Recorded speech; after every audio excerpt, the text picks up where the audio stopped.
चिरस्थायी आनंद हो, परमानेंट आनंद, स्थायी आनंद, जो आनंद कभी अ, नीचे कभी ऊपर, इस प्रकार नहीं, आनंद भी आनंद ही आनंद हो, जिसे कहते हैं आनंद ही आनंद है। आज आनंद है, कल थोड़ा सा दुख है, परसों फिर मजा आ गया, फिर 2 दिन डाउन, ऐसा नहीं, जो कि पूर्ण आनंद, पूर्ण आनंद प्राप्ति की हम प्रयास करते हैं, इस प्रकार भगवान के नाम रूप गुण लीलाओं के विषय में चर्चा करके। तो हम चर्चा कर रहे थे श्रीमद् भागवतम अष्टम स्कंध तृतीय अध्याय, गजेंद्र मोक्ष स्तुति। गजेंद्र जी जो अत्यंत कठिन परिस्थिति में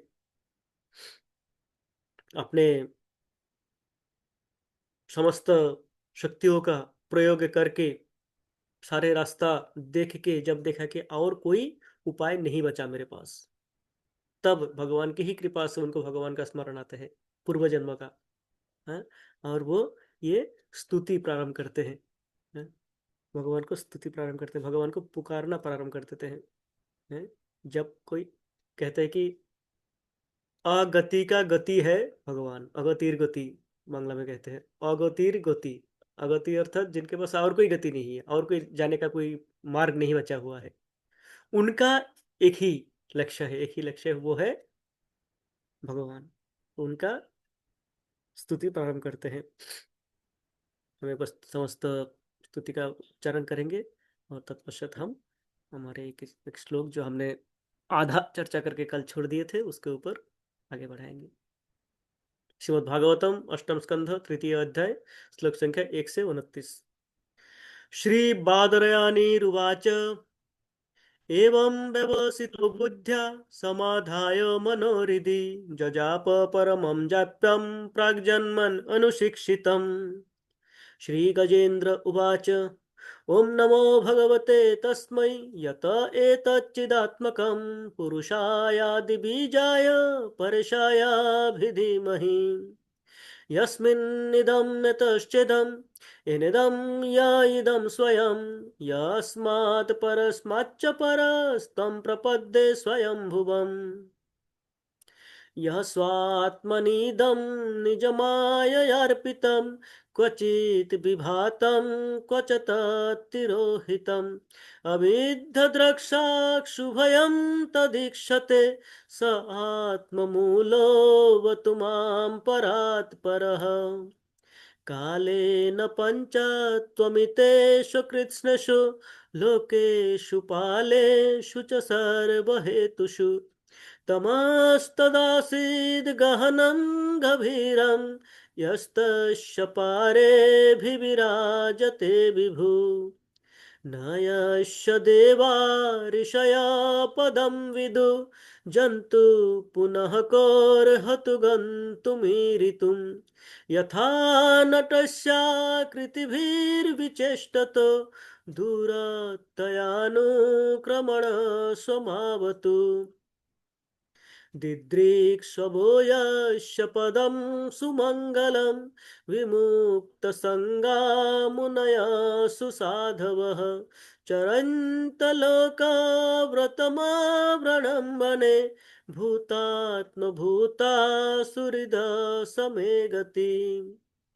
न विद्यते यस्य च जन्म कर्म वा न नामरूपे गुणदोष एव वा तथापि लोकाप्ययसम्भवाय यः स्वमायया ताननुकालमृच्छति। तस्मै नमः परेशाय ब्रह्मणे अनन्तशक्तये अरूपाय रुरूपाय नमो आश्चर्यकर्मणे।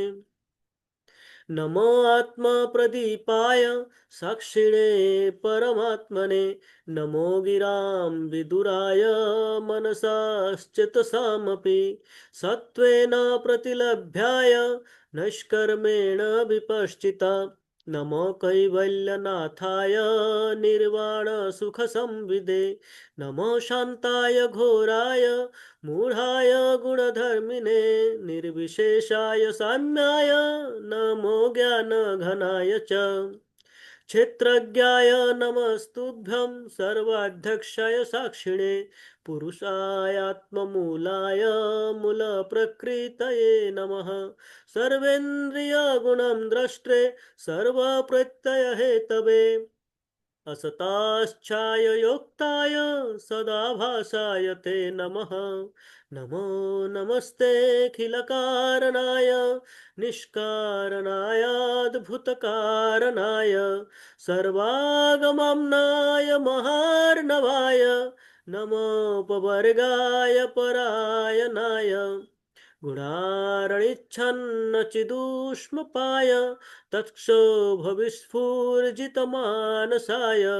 निष्कर्मभावेन विवर्जितागं स्वयं प्रकाशाय नमस्करोमि माद्रिक्प्रपन्नपशुपाशविमोक्षणाय मुक्ताय भूरिकरुणाय नमो लयाय स्वांशेन सर्वतनुभृन्मनसि प्रतीत प्रत्यग्दशे भगवते बृहते नमस्ते आत्म आत्मजाप्तगृहवीत्तजनेषु सक्ते दुष्प्रापणाय गुणसङ्गविवर्जिताय मुक्तात्मभिसहृदये परिभाविताय ज्ञानात्मने भगवते नम ईश्वराय यं धर्मकामार्थविमुक्तिकामा भजन्तमीष्टां गतिमाप्नुवन्ति किञ्चाशिशोरात्तपि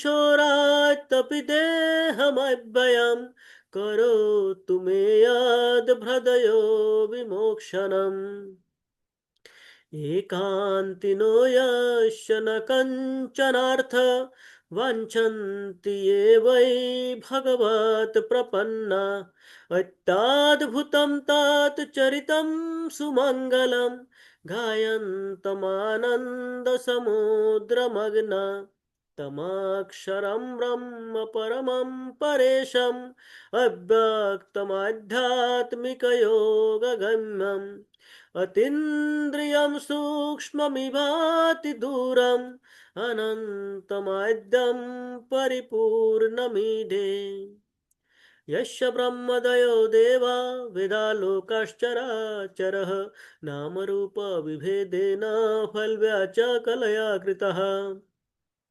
यथार्चिषोऽग्निसभितुर्गभस्तयो निर्यान्ति शय्यान् सकृतस्वरोचिषः तथा यतोऽयं गुणसम्प्रवाह बुद्धिर्मनः खानि शरीरसर्गा स वै न देवा सुरमर्त्यतिर्यं न स्त्री न षण्डो न पुमान् न जन्तुः नायं गुणकर्म न सन्न चासन् निषेधशेषो जयतादशेष जिजीविषेणाहमिहामुया किम् अन्तर्बहिश्चावृतयो भयन्ना इच्छामि कालेन नयस्य विप्लव तस्यात्मलोकावरणस्य मोक्षम् सोऽहं विश्वसृजं विश्वम् अविश्वं विश्ववेदसं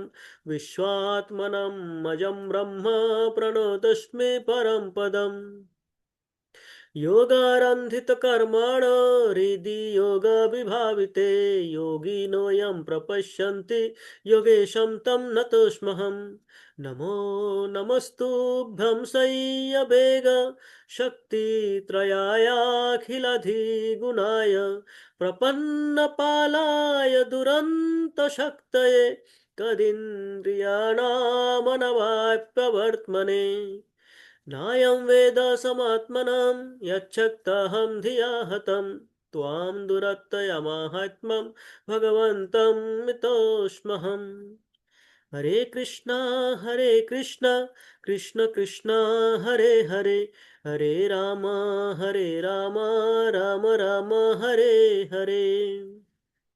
हरे कृष्णा। सभी भक्तों का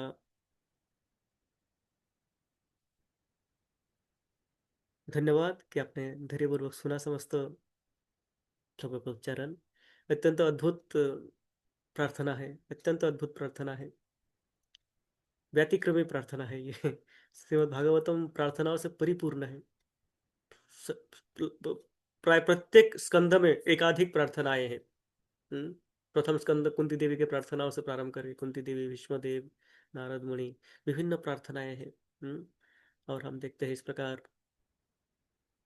प्रत्येक स्कंद में प्रार्थनाएं हैं। पर ये जो प्रार्थनाएं हैं ये अद्भुत प्रार्थनाएं हैं। भगवान के कुछ इस इन इन रूपों के विषय में, कुछ भगवान के कुछ उन लीलाओं के विषय में, भगवान के कुछ उन गूढ़ तत्वों के विषय में बता रहे हैं इस प्रार्थनाओं में, प्रार्थना करते हुए। हम्म, हमने चर्चा किए थे सत्वेन प्रतिलभ्याय नैष्कर्मेण विपश्चिता।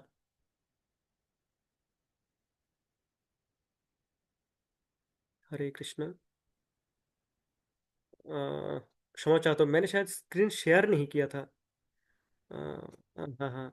तो आपने हाँ, ये मैं ध्यान नहीं दिया कि मैंने स्क्रीन शेयर नहीं किया। अभी मैं देखता हूँ अरे स्क्रीन तो शेयर ही नहीं है। तो आशा करता हूँ आप सभी ने कैचअप किया होगा अपने भगवतम से, या सुन के ही किया होंगे। क्षमा चाहता हूँ मैं। ये आज छूट गया। अभी मैं देख रहा हूँ कि तो शेयर नहीं, कि मैं तो स्क्रीन ओपन करके स्लाइड शो चला के अपना करे जा रहा हूँ उच्चारण। और अभी देखता हूँ कि ये तो शेयर नहीं था। तो क्षमा चाहता हूँ। पर हम इतने दिनों से चर्चा कर रहे हैं, आशा करता हूँ आप इन प्रार्थनाओं का एक आभास तो आप सबको मिल मिल गए होंगे इस समय। हाँ? और जिनके पास भागवतम सामने है वो भागवतम को देख के उच्चारण कर रहे होंगे। और धीरे धीरे हम इन सारे प्रार्थनाओं को अपने मस्तिष्क में बसा लेंगे, ताकि हमें स्क्रीन की आवश्यकता ही ना हो। ऐसी स्थिति आ जाएगी बहुत बहुत जल्दी, जब तक हम इन प्रार्थनाओं को चर्चा, सारे श्लोकों को जब तक हम चर्चा पूर्ण कर लेंगे, तब तक मेरा विश्वास है सभी भक्तों को ये अपने याददाश्त में बैठ जाएंगे। ये हैं, सभी अपने स्मरण कर लेंगे सबको। हैं, ये संभव है। जब भी हम इसको उच्चारण करते हैं, साथ साथ में यदि आप उच्चारण करें तो संभव है, कोई असंभव नहीं है। हैं? थोड़ा सा समय अधिक लग सकता है, किसी को कम, किसी को ज़्यादा। मुझे बहुत ज़्यादा लग गया था पर किसी का और कम लगेगा, किसी को थोड़ा सा ज़्यादा लगेगा, ठीक है। पर ये अद्भुत श्लोक है। और यदि इनको हम उच्चारण कर सके प्रातःकाल, हाँ, कोई भी प्रार्थना भगवान के एकदम एकदम छोटी सी प्रार्थना है। जो वृत्रासुर के प्रार्थनाएं है, 4 श्लोकों का प्रार्थनाएं है, वो भी अत्यंत शक्तिशाली प्रार्थना है। तो हम कोई भी प्रार्थनाओं को सीख ले और उसको यदि हम उच्चारण करें उस प्रकार, सुबह सुबह एकदम ब्रह्म मुहूर्त में उठ के, तो हमें जो दिन भर के लिए हमें एक ऊर्जा मिल जाता है, एक एनर्जी मिल जाता है। हैं? और हमारा जो, जिस प्रकार यहाँ पे बताया नष्कर्मेण विपश्चिता, ये जो नष्कर्म है, नष्कर्म का एक कर्म ये भी है। नष्कर्म अर्थात वो कर्म जो भगवान के लिए किया जाए, पूर्णतः अपने लिए नहीं, भगवान के लिए किया जाए। निष्काम कर्म, मेरा कोई काम नहीं है, कामना नहीं है इस कर्म में। जो भी साधारणतः हम जो भी कार्य करते हैं इस जगत में, वो कार्य हम अपने लिए करते हैं, यद्यपि वो परोपकार का कार्य हो। प्रभुपाद कहते हैं जो देशभक्त है, हैं, देशभक्ति के कारण अपना जीवन दे देते हैं, उसमें भी क्या रहता है, एक अपना, अपने लिए या अपनों का भावना रहता है। मैं मेरे लिए कर रहा हूँ, अथवा मेरे देश, मेरे घर परिवार वालों के लिए कर रहा हूँ, अथवा मेरे देशवासियों के लिए कर रहा हूँ। एक अपने का भावना रह जाता है, अल्प मात्रा में भी हो तथापि रह जाता है। पर जब हम भक्तिमय कार्य करते हैं तो वो पूर्णतः भगवान के लिए करते हैं। और जब हम ये पूर्णतः भगवान के लिए करते हैं तो ही ये भक्तिमय कार्य है। हैं? मान लीजिए मैं भागवत कथा कर रहा हूँ, हैं, और मैं सोच रहा हूँ कि मैं बड़ा भागवत जानता हूँ, मुझे तो 4 श्लोक याद है। तो ये क्या हो गया, ये भगवान तक जा नहीं रहा है, ये भक्ति हो नहीं रहा है। हैं? ये अहंकार का तुष्टिकरण हो रहा है। तो भक्ति वो है जहां पे हम अपने लिए नहीं करते हैं, भगवान की तुष्टि के लिए करते हैं। भगवान आनंदित होंगे कि नहीं, हैं? मेरे गुरु महाराज आनंदित होंगे कि नहीं। यदि गुरु महाराज आनंदित होंगे तो भगवान आनंदित होंगे। तो वो कार्य करता, यदि ये मैं कर पाता हूं तो वो भक्ति है। तो भक्ति होता है नष्कर्म। अर्थात भगवान की तुष्टि के लिए, भगवान के संतुष्टि के लिए किया जाता है वो। उसमें अपना कुछ नहीं रहता है। और वो भक्ति क्या कर सकता है? समस्त कर्म बंधनों को, समस्त जो कर्म बंधन हम पिछले कर्मों के कारण करके आए हैं, बंधन में बंधे हुए हैं, उन सब से हमें मुक्त कर देते हैं। हैं? और वो तीव्र भाव से करना है, तीव्र भाव से। हैं? तो हम जब ये प्रयास करेंगे कि हे भगवान, ये श्लोक, ये प्रार्थनाएं मुझे सीखना है, इसलिए नहीं कि मैं सीख लूं और मैं उच्चारण करूं और चार लोग मुझे देखें, इसलिए कि भगवान मैं आपके सामने जब जाऊं तो मैं उच्चारण कर पाऊं और आप संतुष्ट हो उससे, उससे आपको संतुष्टि मिले। यदि ये भाव से हम कर पाते हैं, ये प्रार्थना हम कर पाते हैं, तो भगवान ददामी बुद्धि योगम तम, भगवान बुद्धि देंगे यहाँ पे आके, भगवान स्वयं बैठ के बुद्धि देंगे, और जिससे हम इनको स्मरण कर लेंगे, कर पाएंगे। है? तो भगवान का कार्य जब हम करते हैं, भगवान स्वयं इसका ईंधन देते हैं। जैसे हमें, हम गाड़ी चलाना है, गाड़ी, मेरा गाड़ी यदि चलाना हो तो मुझे क्या करना होगा? पेट्रोल भरना होगा, ये ईंधन है।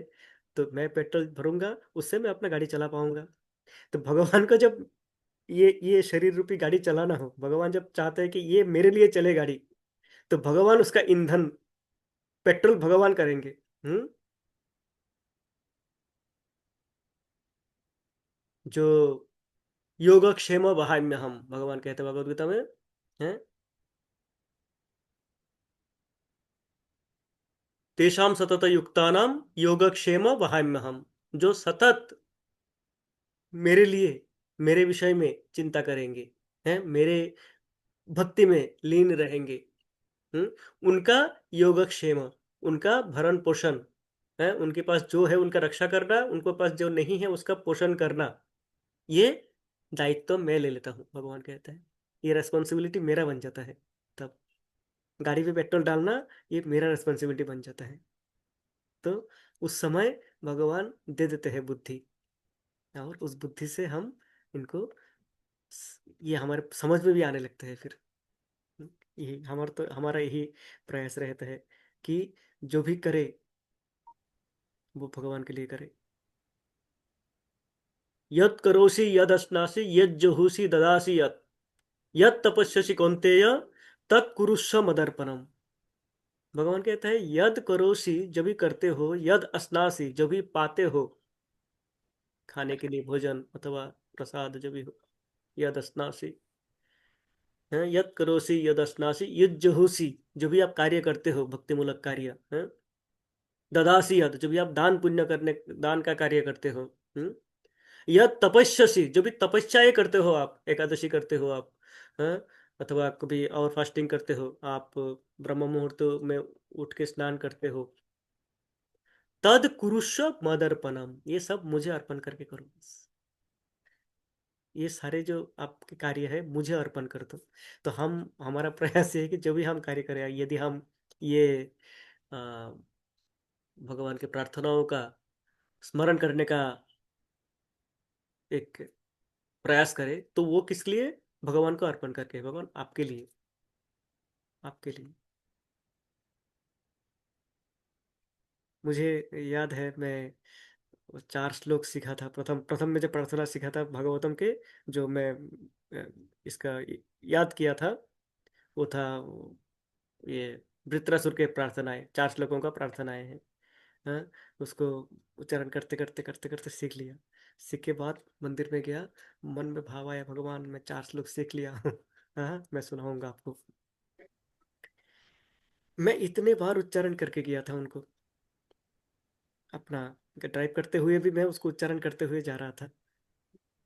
जब भगवान के सामने गया और मैं जब इस प्रकार किया, भगवान चार श्लोक मैंने याद किया आपके लिए, मैं आपको सुनाना चाहता हूँ, मन में एक गर्व की भावना थी, अहंकार है, सीख लिया मैंने। प्रथम सीखा था वो, पहले बात 4-5 साल पहले, प्रारंभ की बात है। मुझे प्रथम श्लोक का प्रथम शब्द नहीं आया, मैं रुक गया हूँ पे, क्या था, कहाँ था, कहाँ से प्रारंभ होता है प्रार्थना, जो कि मैं उच्चारण करते हुए आ रहा था, मैं उच्चारण करते हुए आ रहा था, उसको चला गया। उसी दिन जब घर आया, रात को लौट के आया, मैं क्लास देखता रहता हूँ। अ, तो एसबी केशव स्वामी महाराज का क्लास देखता था उस समय। एसबी केशव स्वामी महाराज के क्लास देखने लगा, उसमें उद्धृति देते हैं।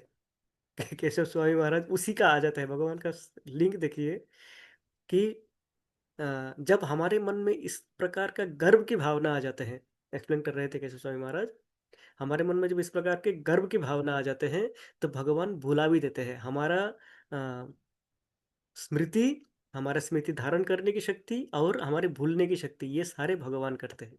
और वो श्लोक जो सर्वस्य चाहम हृदि सन्निविष्टो मत्तः स्मृतिर्ज्ञानमपोहनं च वेदैश्च सर्वैरहमेव वेद्य वेदान्तकृत वेदविद् एव चाहम्। भगवान कहते हैं सर्वस्य चाहम हृदि सन्निविष्ट, मैं सबके हृदय में स्थित हूँ। मत्तः स्मृति ज्ञानम अपोहनम च, स्मृति शक्ति मुझसे आते हैं। ज्ञानम, उस स्मृति को समझना, उस स्मृति को, उस स्मृति शक्ति को व्यवहार करना, व्यवहारिक प्रयोग में लाना, ये, एवं उसको भूल जाना, भूल जाना, ये सारे मुझसे आते हैं। तब ये श्लोक का अर्थ समझ में आया था मुझे कि देखो मैं सोच रहा था मैं स्मरण कर लिया, मैं याद कर लिया, मुहूर्त में गायब कर दिया भगवान ने, इस प्रकार करा दिया कि आया ही नहीं। मोबाइल खुल रहा हो, नेट भी नहीं खुल रहा हो वहाँ पे और मैं कर नहीं पाया वो उच्चारण। शाम को आया। तो इस प्रकार भाव भाव जब ये होगा कि मैं कर रहा हूँ, मैं करता हूँ, तो भुला सकते हैं, भगवान भुला देते हैं। उसी का उदाहरण, अपने व्यक्तिगत उदाहरण एस बी केशव स्वामी महाराज दे रहे थे कि वो अपने मोबाइल के जो की होता है अनलॉक करने का, वो भूल गए। सुबह उठ के वो भूल गए, जो डेली करते हैं, दिन में 50 बार करते हैं, वो भूल गए। तो ये अद्भुत है कि हम इसको सोचते नहीं हैं, हम सोचते हैं हम करता है, हम करने वाले हैं। पर जब हम सब भगवान को अर्पण करके करते हैं, तो वो हमारे पास स्थायी रहता है, अन्यथा वो आते हैं और चले जाते हैं। तो इसी प्रयास, हमारे प्रयास यही होनी चाहिए कि हम सदा सर्वदा भगवान के लिए स्मरण करने का प्रयास करें, और ये माने कि ये स्मरण यदि हो रहा है, तो ये भगवान के लिए हो रहा है, मेरी शक्ति से नहीं। हम्म। तो हमने चर्चा किया था, मैं अभी एक बार शेयर करता हूँ पुनः।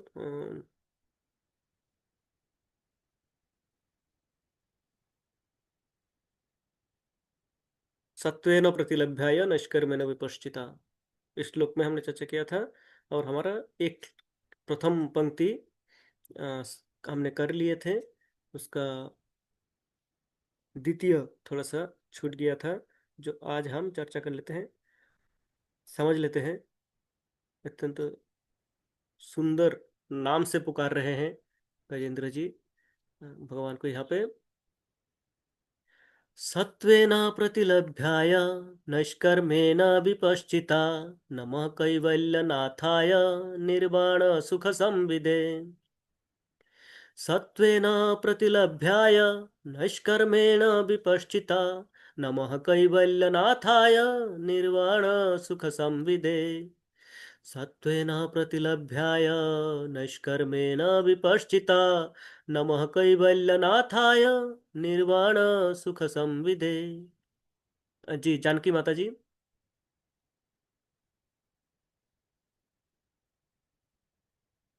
हरे कृष्ण माता जी।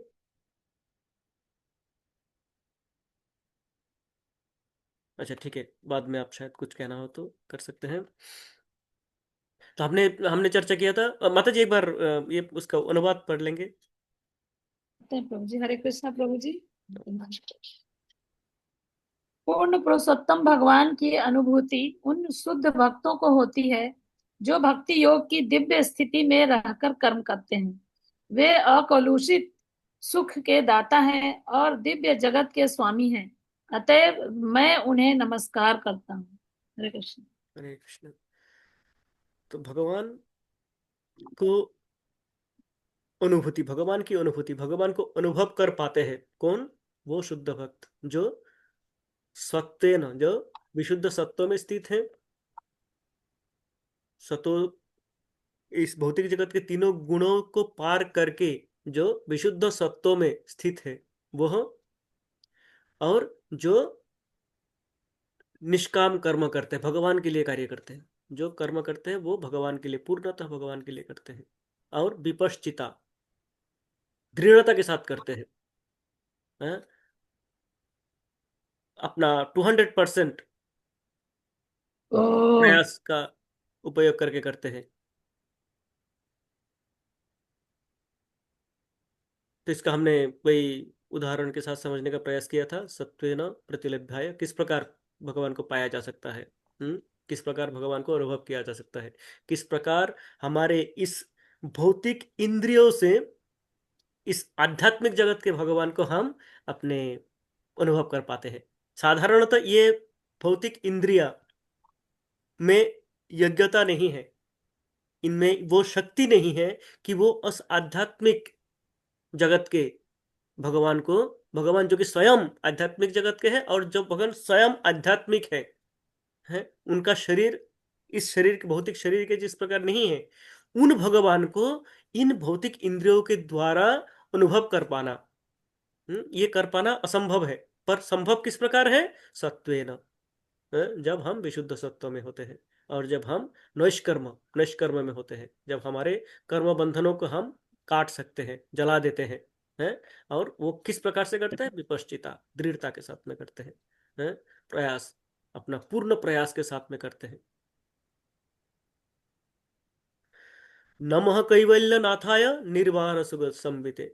नमः कैवल्यनाथाय, भगवान का बोलता है कैवल्यनाथ, कैवल्यनाथ जो कि अ, दिव्यलोक के दिव्य स्वामी, दिव्यलोक के स्वामी कहते हैं यहाँ पे। तो दिव्यलोक के स्वामी को कैवल्यनाथ क्यों कहते हैं? कैवल्य, हाँ, और निर्वाण सुख संविदे, जो कि भौतिक कार्यों से पूर्ण मुक्ति, हाँ, प्रदान करने वाला। तो ये हम ये दो जो वाक्यांशों को हम समझने का प्रयास करते हैं कि एक तो कैवल्य नाथ, हाँ, तो कैवल्य नाथ क्या है? कैवल्य नाथ क्यों कहा गया है भगवान को? जो आध्यात्मिक जगत है, ये जो भौतिक जगत है, इस भौतिक जगत में मुख्यतः भौतिक जड़ पदार्थ से परिपूर्ण है। समस्त जड़ जगत है, इसको हम जड़ जगत कहते हैं, जड़ जगत है। पर यहाँ पे आध्यात्मिक, ये जो जीव है, जो जीव आत्मा है, जीव आत्मा आध्यात्मिक स्फुलिंग है, भगवान के अंश होते हैं। हम जो ये शरीर के भीतर जो हमारे, हम जो आत्मा है, हम जो स्वयं है, ये क्या है? ये भगवान के एक अंश है। ममैवांश जीवो लोके जीवो भूत सनातन, सनातन, सनातन काल से सदा सर्वदा ये जीव मेरा ही, जो कि भौतिक जगत में आ चुके हैं, ये मेरा ही अंश है, भगवान कहते हैं भगवत गीता में। हैं? ये आध्यात्मिक है, जीव आध्यात्मिक है, और बाकी सब क्या है? जड़ है। बाकी सब, चाहे जो प्रकृति हम देख रहे हैं, चाहे विश्व जीवन, जितने सारे विश्व ब्रह्मांड देखते हैं, दृश्यमान जो भी है, वो सारे जड़ पदार्थ है। हमारे शरीर भी जड़ है, हमारे मन बुद्धि अहंकार भी जड़ है। जब ये शरीर, जब ये आध्यात्मिक शक्ति के संस्पर्श में आते हैं, कांटेक्ट में आते हैं, तो ये कार्य करने लगते हैं।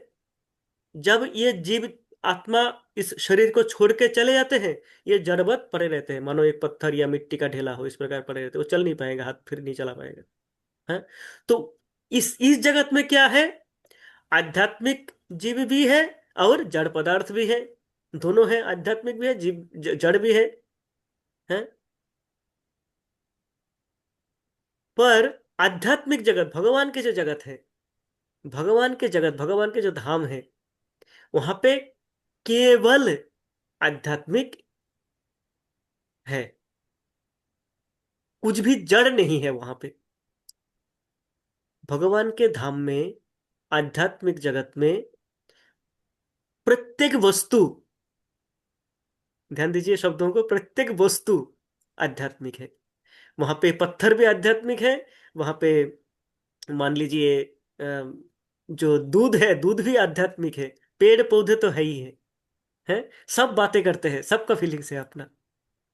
हाँ वही। ये है अ, इसीलिए क्या है, वहां पे केवल आध्यात्मिक है। उदाहरण, वहां पे दूध बातें करते हैं। माँ यशोदा लीला करते हैं, जब कृष्ण को दूध पिला रहे हैं, कृष्णा के माँ यशोदा का दूध पान करने लग जाते हैं, तो पास के किचन में उबलते हुए दूध सोचते हैं कि मेरा होने का क्या लाभ, ये जो मुझे उबाला जा रहा है मैं तो कृष्ण के सेवा में लगने वाला नहीं हूँ। कृष्ण तो माँ यशोदा का दूध पान कर रहे हैं, मुझे तो देखेंगे भी नहीं, तो मेरा इस जीवन का क्या लाभ। वो क्या करते हैं, पात्र से उछल के आग में कूद जाते हैं दूध। इस दूध को बचाने के लिए माँ यशोदा कृष्ण को उतार के दूध बचाने जाते हैं, और कृष्ण दामोदर लीला का वो सारे कांड कर लेते हैं, दामोदाम बंधन लीला बन जाते हैं वो। हम्म। तो आध्यात्मिक जगत में सब कोई बोलते हैं, जब एक फूल खिलते हैं, एक फूल के पेड़ में फूल खिले, कली से खिल के, उनके उस फूल के मन में क्या आता है, कब मैं भगवान के चरण में स्थान मिलेगा मुझे, कि कब मुझे वो सौभाग्य होगा कि मैं भगवान के चरणों में स्थान प्राप्त करूंगा। साधारणतः हम एक दो गमले में फूल के पौधे लगाते थे, फूल खिलते थे, तो जब मैं इस प्रकार भक्ति के भाव नहीं था, तब ये भाव होता था कि फूल को तोड़ो मत, फूल को पेड़ में रहने दो, हैं, फूल को वो पेड़ में अच्छा लगता है, सुंदर लगता है, हैं, इसको तोड़ो मत। इस प्रकार मैं मेरे वाइफ को बोलता था, वो पूजा करती थी तो मैं बोलता था नहीं इसको तोड़ो मत, फूल लेके आता हूँ ना, दूसरा खरीद के लेके आता हूँ, आप इनको मत दो। कारण क्या है, मुझे लगता था ये पेड़ में सुंदर लगेंगे, पर फूल का भाव क्या था, फूल के खिलने का पूर्णता प्राप्ति किस प्रकार होता था, जब वो भगवान। फूल को भगवान के चरणों में स्थान मिलता है।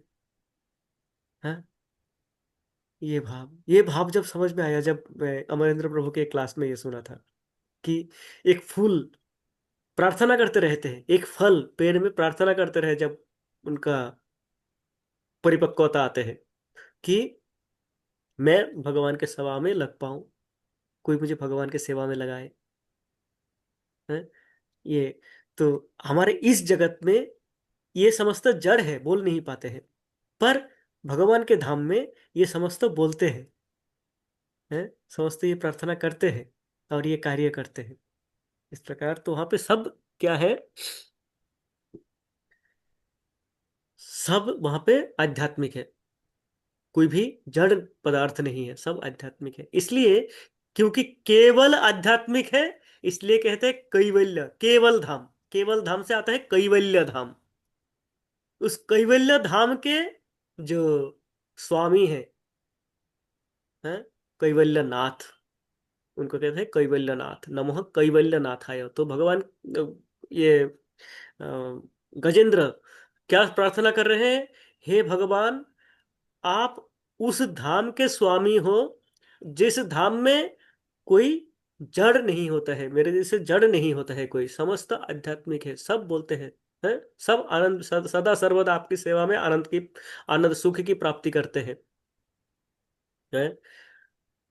आप उस धाम के नाथ हो जो कैवल्य धाम है। तो जब आप कैवल्य धाम के नाथ हो, तो इस धाम के भी आप नाथ हो, इस जगत के भी। आप जब आध्यात्मिक जगत के आप नाथ हो, तो इस भौतिक जगत के भी आप नाथ हो। आप मेरी रक्षा करें, ये प्रार्थना है, आप मेरी रक्षा करें, आप मुझे रक्षा, अब मेरे रक्षा आप ही कर सकते हो, और कोई नहीं कर सकता। इस प्रकार। हम्म। तो नमः कैवल्य नाथाय निर्वाण सुख संविदे।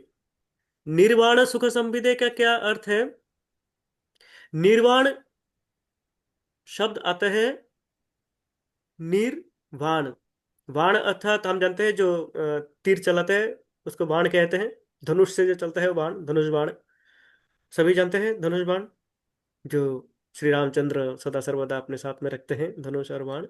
तो ये बाण है। तो बाण क्या होता है, आघात करता है तो हमें क्या करता है, कष्ट देता है। तो बाण शब्द से कष्टों को समझाया जाता है। इस जगत के जो कष्ट है उस कष्टों को समझा जाता है बाण शब्दों से। निर्वाण अर्थात जहां पे ये कष्ट नहीं है। भौतिक जगत के भौतिक कष्टों से परे जो स्थान है वो है निर्वाण।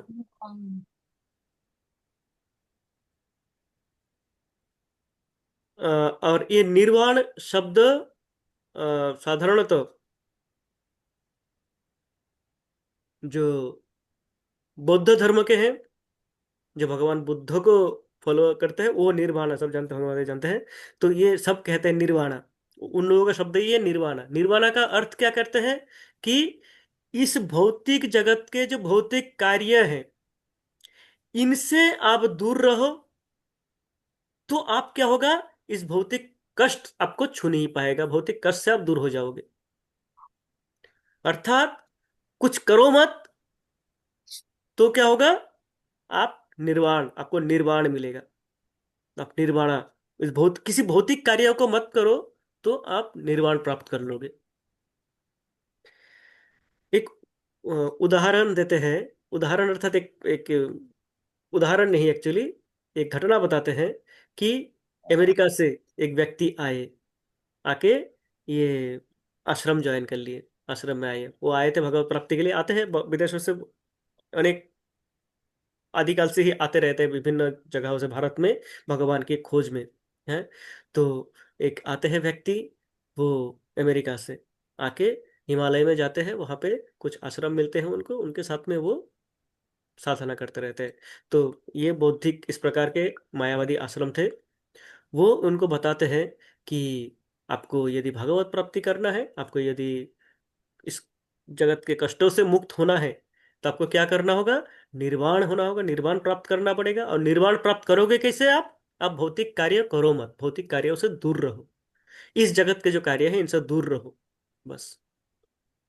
तो वो व्यक्ति कहते हैं मैं प्रयास किया, पर कुछ करे बिना कैसे रहूं मैं, मेरे लिए कुछ ऐसा कोई सकारात्मक कार्य नहीं था।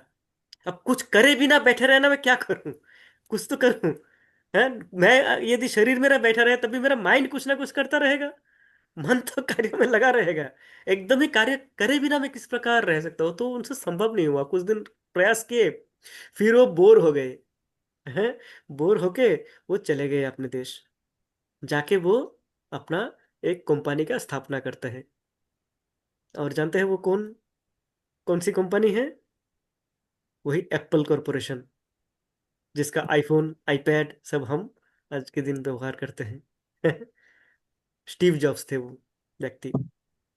स्टीव जॉब्स आए थे इस प्रकार तलाश में, और वो अपने इसमें अपने जो जीवन गाथा है उसमें वो लिख के जाते हैं कि मैं इस प्रकार बोर हो गया उससे, इस प्रोसेस से, कि मुझे लगा यदि मुझे सकारात्मक कुछ मिले ना करने के लिए, तो मैं इसके इसमें रहने का कोई मेरा लाभ नहीं है। इससे अच्छा तो मैं जाता हूँ, जाके कुछ इस प्रकार करता हूँ ताकि लोगों के कुछ काम आ सकूं, अपने नहीं तो कुछ और लोगों के काम आ सको। तो उन्होंने इस वो शुरू किया। तो हमें क्या चाहिए, हम स्वयं भी देखेंगे, हमें कुछ एंगेजमेंट चाहिए, कुछ कार्य चाहिए। कुछ करे भी ना, इस कलयुग में हमारा मन की स्थिति इतना सख्त नहीं है कि कुछ कार्य के बिना हम बैठे बैठे सुख प्राप्ति कर ले। हैं, जैसे कहते हैं कि मान लीजिए, मान लीजिए एक कप में जहर है, आपको एक कप में जहर दे दिया गया। अब कोई व्यक्ति आता है, अब जहर जैसे आप थोड़ा सा जहर लेते हो तो क्या होता है, आपको दर्द होने लगता है, कष्ट होने लगता है शरीर में। कोई व्यक्ति आता है, जहर को फेंक देता है, मान लीजिए विष था, विष को फेंक देता है, तो आपका थोड़ा सा जंत्रणा का लाघव हो जाता है। पर उससे क्या आपको आनंद मिलती है, आनंद मिलेगा उससे,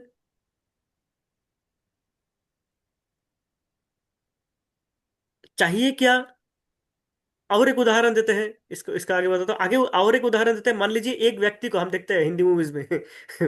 विलेन क्या करते हैं, एक व्यक्ति को पकड़ के पानी में डुबो देते हैं। मैं देखते थे पहले, इसे ब्लैक एंड व्हाइट जमाने में आता था ऐसा। व्यक्ति को एक पकड़ के पानी में डुबो देता है, डुबो के रखता है थोड़ा देर, फिर ऊपर जब बाहर निकलता है पानी से, तो उसको एक मतलब सांस लेने का जो एक आनंद होता है क्षणिक, फिर उसको दबा देता है पानी में, फिर वो उर्र करते रहते हैं, फिर पानी से जब निकालते हैं तो क्या होता है, सांस लेते हैं वो। तो ये जो समय है सांस लेने का, ये समय के लिए वो कह सकता है कि मैं उस कष्ट से मुक्ति मिल गई मुझे, कष्टों से मुझे मुक्ति मिल गई उस समय का। पर क्या मुझे आनंद मिली? नहीं, पुनः मैं कष्टों में डूब गया। उसी प्रकार जो कप में विष था, विष मैं मानो ले रहा था और अपने शरीर को नष्ट कर रहा था, पर जब विष किसी ने फेंक दिया, उससे क्या हुआ? विष तो चली गई, फिर क्या मेरा सकारात्मक कुछ वृद्धि हुई? मेरे शरीर में जो क्षय क्षति हो चुके हैं उससे मुझे मुक्ति मिली? नहीं, विष से मुक्ति मिल गई मुझे, पर बाकी दुखों जो है, वो दुखों, समस्त दुखों से मुक्ति हो नहीं पाई, संभव नहीं हो पाई। लेकिन कोई अगर क्या करता, विष फेंक दिया, फेंक के कप को धो के उसमें अमृत डाल देते हैं, कुछ इस प्रकार द्रव्य डाल देते जिससे आनंद की प्राप्ति हो, और उसको मैं अगर लेना प्रारंभ कर देता, तो मुझे क्या मिलता? सुख मिलता। तो कुछ सकारात्मक होना चाहिए। एक दुख की, निर्वाणा में कहते हैं कि दुख को दूर कर दो, दुख को हटा दो, तो आपको मुक्ति मिल जाएगी, दुखों से मुक्ति मिल जाएगी। पर दुखों से मुक्ति सुख नहीं है, विष फेंक देने से ही सुख नहीं मिलेगा, अमृत चाहिए। पानी में डुबो के रख के उठा देने से ही सुख नहीं मिलेगा। इस प्रकार की स्थिति होनी चाहिए कि मैं उठा ही रहूं, दोबारा मुझे डूबना ना पड़े, ये स्थिति चाहिए हमें, है। तो इसलिए यहाँ पे गजेंद्र जी कहते हैं कि निर्वाणा चाहिए, पर निर्वाणा सुख संविदे, मुझे निर्वाण के साथ में सुख चाहिए। निर्वाण होता है दुख की अनुपस्थिति, दुख का हट जाना, है। पाँव में दर्द था, अब दर्द नहीं होता है। माता जी समझ रहे हैं, पावनी यशोदा माता जी। पर चल तो नहीं पाता हूं अभी भी है, तो चलने की शक्ति चाहिए साथ में। यह है निर्वाण सुख। बौद्ध धर्म निर्वाण में आके रुक जाते हैं, उससे आगे बढ़ने का प्रयास नहीं करते हैं, उससे आगे देखने का प्रयास नहीं करते हैं। पर गजेंद्र जी कहते हैं, हे भगवान, आप वो हो, हे कैवल्यनाथ, हे आध्यात्मिक जगत के स्वामी, आप वो हो जो इस जगत के दुखों को दूर करते हो, करके वो सुख प्रदान करते हो जो स्थायी हो, जो निरंतर हो, निरंतर सुख का प्रदान करते हो आप, संविदे, प्रदान करने वाला। आप वो सुख के दाता हो जो निरंतर बहता रहे, प्रवाहित होता रहे। दुख तो दूर कर देते ही हो आप, पर दुख दूर करके चले नहीं जाते हो, आप क्या देते हो साथ में? सुख भी प्रदान करते हो।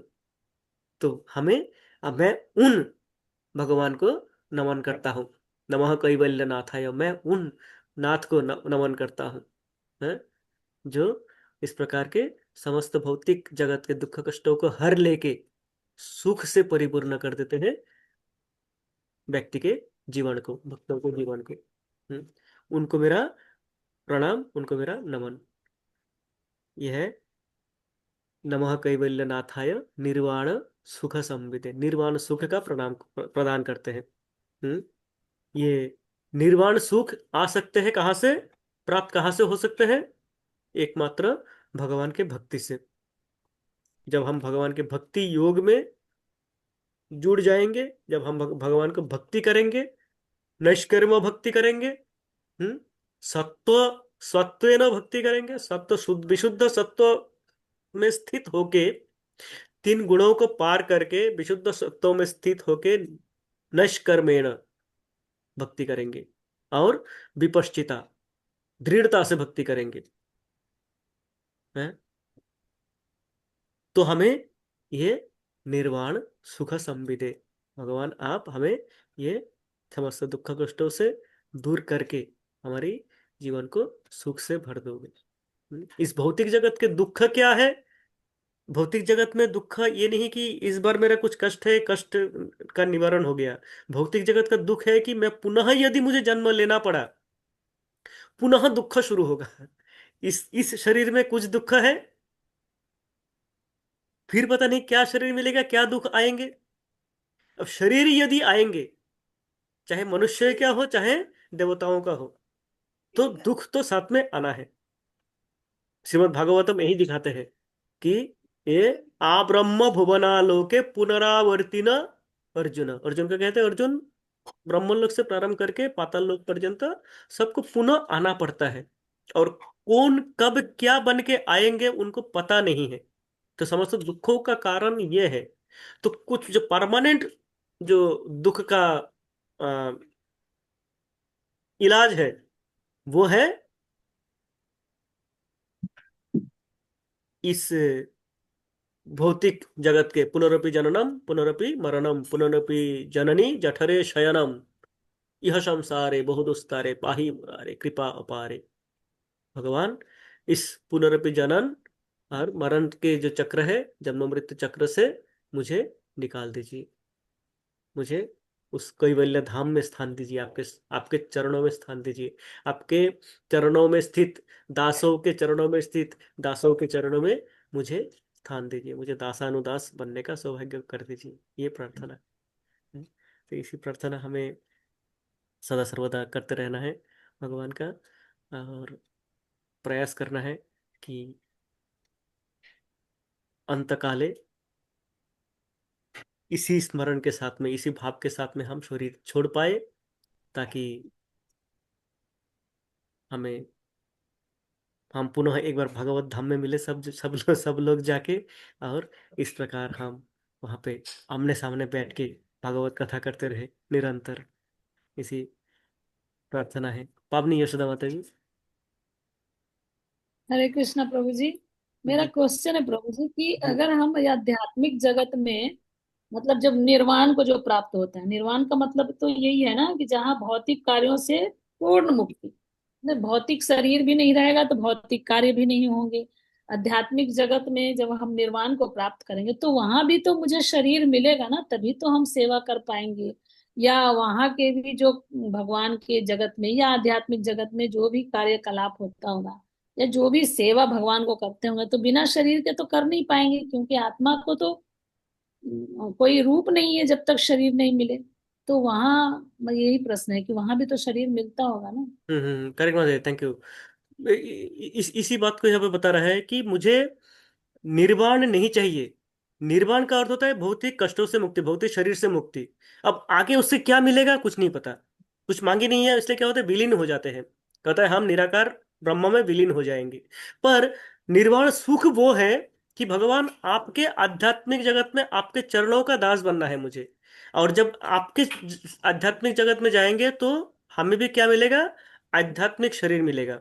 जिस प्रकार कृष्ण है, जिस प्रकार भगवान है, भगवान के सखाए हैं, माँ माँ यशोदा है, समस्त लीला आध्यात्मिक जगत तो हो रहा है, पर उनके सबके आध्यात्मिक शरीर है। उनका जो शरीर है, देखने में तो लगता है कि कृष्ण मेरे जैसे साधारण मनुष्य है, पर कृष्ण के शरीर आध्यात्मिक है, पूर्णतः आध्यात्मिक शरीर है वो। उस शरीर में, इस जगत के जो शरीर है, उस शरीर के जो कष्ट है वो नहीं रहते हैं। वो वृद्धावस्था को, जरा अवस्था को प्राप्त नहीं करते हैं। जरा नहीं आते हैं उनके शरीर में, वृद्ध नहीं होते हैं। जिसे बताया 16 वर्ष कुछ महीने कुछ दिनों दिनों में जाकर रुक जाते हैं वहां पे। हैं। तो जरा नहीं आते हैं, शरीर बढ़ते नहीं हैं, और शरीर में जो भौतिक खाद्य पदार्थ हम लेते हैं उससे शरीर चलते नहीं हैं।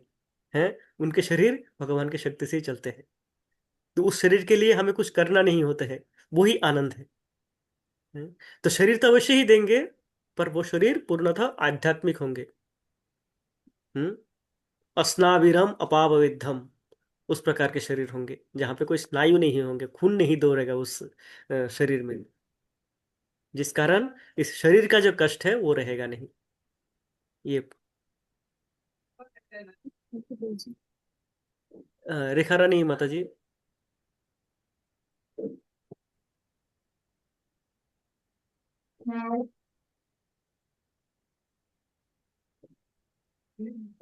रेखा रानी माता जी कुछ आप।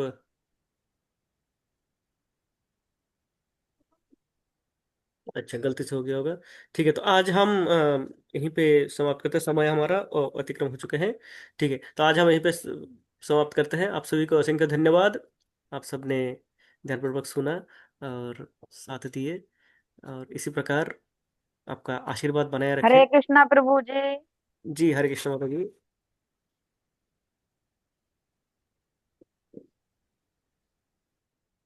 जी माता जी। प्रवेश गोयल प्रभु। हरे कृष्णा प्रभु जी, धन्यवाद, प्रणाम। धन्यवाद प्रणाम प्रभु जी। प्रभु जी, मेरे को एक क्वेश्चन में थोड़ा शंका था, मैं उसके बारे में पूछना चाहता हूँ प्रभु जी, आप बता दें थोड़ा। मतलब मतलब जो हमारा ब्रह्मांड है, जो दुनिया है, भगवान को ये दुनिया बनाने की जरूरत क्यों पड़ी? हाँ जी, ये प्रश्न हमारे भी थे, सबके थे यहाँ पे। यहाँ पे सभी लोग। नहीं प्रभु जी, आंसर तो मेरे को मिल गया। मैं अपने आंसर को थोड़ा रेक्टिफाई करना चाह रहा हूँ कि मैं ओके हूँ या नहीं हूँ, बस। अच्छा अच्छा, ठीक ठीक है ठीक है प्रभु जी, आपका आपका क्या आंसर, आपको क्या आंसर मिला है? प्रभु जी, मेरा जो आंसर ये है, जैसे हम लोग पहले सब बैकुंठ धाम में ही रहते थे। हमें क्या है, माया में रहने की इच्छा हुई। और मतलब हम अपने माता, जो असली हमारा पिता है, माता है, उनसे हम झगड़ के आ गए। जैसे भौतिक जगत में बात करते हैं, हर माँ बाप चाहता है कि मेरा बच्चा मेरे साथ रहे। परंतु आज के युग में आपने देखा होगा, शादी होते ही बच्चा माँ बाप से अलग होना चाहता है, फिर वो दुखी रहता है जीवन भर। वही हमारे साथ हुआ। एग्जैक्टली exactly, आपका आपका एकदम विचार ठीक है। इसी प्रकार हुआ था। मैं भगवान की सेवा में नियुक्त था, सदा आनंद में रहता था। हाँ, फिर क्या हुआ, एक दिन मुझे लगा कि मैं सेवा क्यों करूं, मुझे सेवा करे कोई। कोई मेरी सेवा करे। हैं, मैं भी तो उनके जैसा ही हूँ, मैं जिनका बिल्कुल सेवा कर प्रभु रहा जी, हूँ मैं भी ठीक तो कहा इन्हीं के आपने। जैसा ही हूँ। तो कोई मेरा सेवा करे, ये भाव आते ही, अब भगवान तो हृदय में बैठे हुए हैं। हैं, सदा सर्वदा परमात्मा स्वरूप साथ में है भगवान। अच्छा, तुम्हें चाहिए तो भगवान ने ये जगत बनाए हैं। इस प्रकार अजस्र जीव है जो बगावत करते रहते हैं मन में। हैं, जी जय प्रभु। विजय जैसे किए थे। तो इस जगत के सृष्टि हुए, जगत में आए हम, आके हमने इसको भगने का प्रयास किए।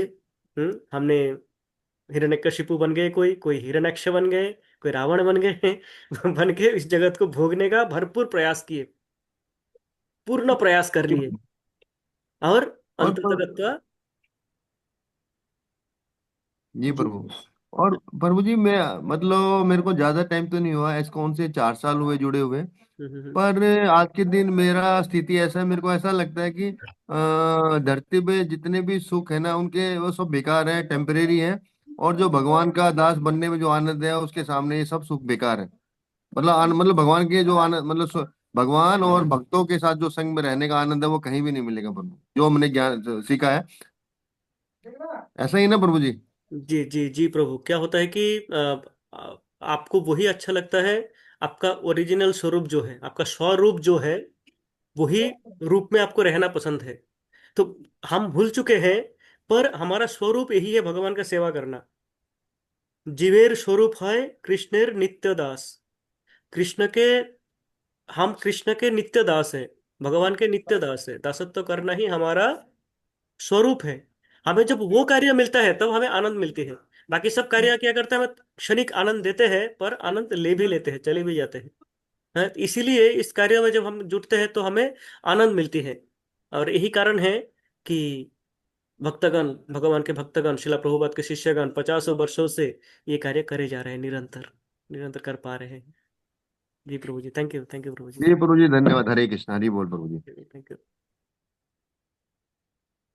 इशरत मत द्वारका, इशरत इस्कन हरे द्वारका। कृष्ण प्रभु जी, धन्यवाद, प्रणाम। धन्यवाद प्रणाम माता जी, हरे कृष्ण। थैंक यू प्रभु जी, बहुत अच्छे से आपने लेक्चर दिया। प्रभु जी, मेरा ये क्वेश्चन था, जैसे आपने बताया कि हमारे में पांडित्य नहीं आना चाहिए, अहंकार नहीं आना चाहिए कि हमको ये प्रार्थना याद है, ये श्लोक याद है। पर प्रभु जी, ऐसा अक्सर होता है कि हमें अगर थोड़ा भी हम ज्यादा बुक्स पढ़ लेते हैं, या कुछ भी हमें कोई लीला गुरुदेव की या प्रभुपाद की कुछ ऐसा पता चल जाता है, तो हम में थोड़ा सा अहंकार आ ही जाता है। तो मेरा क्वेश्चन ये है कि हम ऐसा क्या करते रहे कि वो आए ना, और हमारी शिक्षा भी बढ़ती रहे। जी माता जी, यही यही मैं बता रहा था, अहंकार आ जाता है हमारा। हम स्थिति भौतिक जगत में है, हम रजोगुण तमोगुण से भरे हुए हैं, तो अहंकार तो आ जाएंगे। अब हमें ये भगवान ही बताते हैं, यही बताया था मैंने कि मुझ पे भी ये अहंकार आ जाता था, अभी भी आता है। पर उसी समय वही स्मरण करता हूँ कि सर्वस्य चाहम हृदि सन्निविष्टो मत्तः स्मृतिर ज्ञानम अपहनम च, कि भगवान को चुटकी बजाएंगे सब भूल जाऊंगा, कुछ याद नहीं रहेगा। आप देखिए, हम कितने भी बड़े विद्वान हैं, जब किसी का कुछ मान लीजिए ब्रेन स्ट्रोक हो गया, या कभी कभार ऐसे भी होते कुछ नहीं हुआ, समस्त शरीर ठीक है, पर याददाश्त चली जाती है, ऐसे भी होता है, बीमारी आ जाता है, ऐसे बीमारी, है ना। तो भगवान को मात्र चुटकी बजाएंगे सब प्रीति से चला जाएगा। तो भगवान को भी ये प्रार्थना भी भगवान से ही करना है कि हे भगवान, जो भी स्मरण कर पा रहा हूं आपके शक्ति से, यदि भूल गया तो आपके द्वारा ही भुला दिया जाएंगे। हे भगवान, सब आपका है। ये जो मैंने 2 श्लोक आज सीखे हैं, ये 2 श्लोक आपको अर्पण करता हूँ, ये आपके लिए है। मेरे मन में क्षणिक अहंकार के भाव आ सकते हैं प्रभु, मुझे रक्षा कर देना, इससे, इस अहंकार से मुझे रक्षा करना। तो जब हम इसके प्रति सजाग रहेंगे कि मेरे प्रयास से मैं धारण नहीं कर सकता, तो एक समय आएगा जब धीरे धीरे ये अहंकार की भाव कम होता रहेगा, घटता रहेगा, तब हमें दिखाई देगा कि मेरे प्रयास से नहीं, ये भगवान की शक्ति से संभव हो पा रहा है। तो भगवत गीता में इस प्रकार और कई सारे श्लोक है, कई सारे उदाहरण है, जहाँ हमें बताते हैं कि भगवान से ही ये समस्त संभव हो पाते हैं। थैंक यू माता जी, ब्यूटीफुल, आप जो प्रयास कर रहे हैं, थैंक यू। थैंक यू प्रभु जी, धन्यवाद। तो आज हम इसी के साथ समाप्त करते हैं। आप सभी का अशंका धन्यवाद। इस प्रकार साथ में जुड़े रहे और इस प्रकार हम चर्चाओं में लगे रहे। धन्यवाद। वाञ्छाकल्पतरुभ्यश्च कृपा सिन्धुभ्य एव च पतितानां पावनेभ्यो वैष्णवेभ्यो नमो नमः। शीला प्रभुपाद की जय, शीला गुरुदेव की जय, समस्त भक्त वृंद की जय। गौर प्रेमानंदे, हरि हरि बोल। श्रीमान शंकरशन अवतार प्रभु की जय। हरे कृष्ण। जय। जय। हरे